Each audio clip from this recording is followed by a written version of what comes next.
And this being Andrew Tate, it's dragged, we've been sucked into lots of other things, but I'm not sure I could.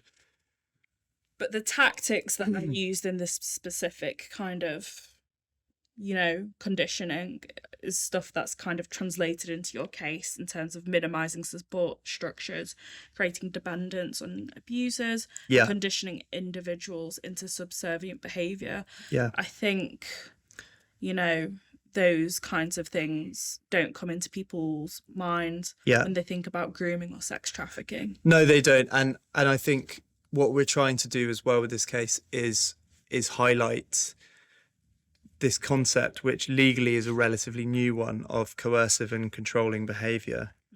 And you can look up the legislation. It came out in 2015, I think. I can't remember whether it was a standalone piece of legislation or whether the crime was part of a wider bill. But there are indicative behaviours. I think there's 26 indicative behaviours. And one of them alone may not be, that serious, or one alone might be very, very serious. For example, one of the behaviours is the use of sexual violence.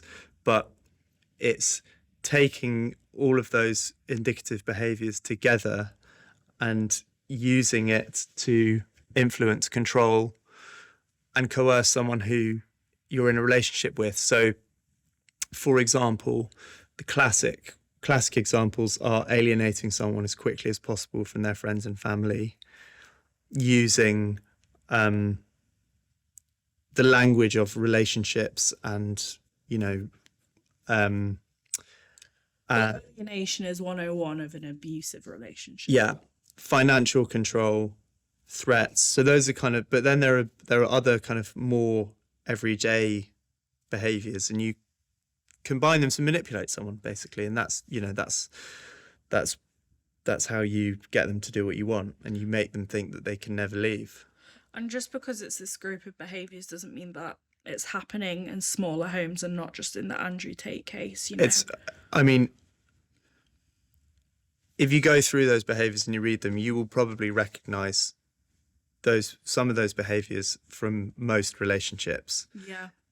Maybe they're on a very low level, but they are things that people do in relation. And this is why but it's only when it's when they're taken to an extreme degree or combined with lots of other things that you have the offence being committed. And what's so kind of insidious about it is most of the time people won't be able to realise what's happening as it happens. It's only once you're able to extricate yourself from that relationship, or people in abusive relationships will often have a moment where they think, if I don't get myself out of this, I'm gonna die. Or I just can't go on like this anymore.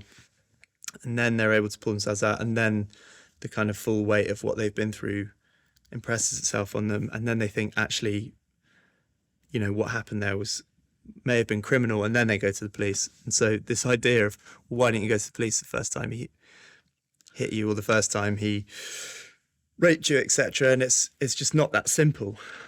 I think the image I'm getting is a lot of legal systems around the world aren't really in the favour of the person who is the victim.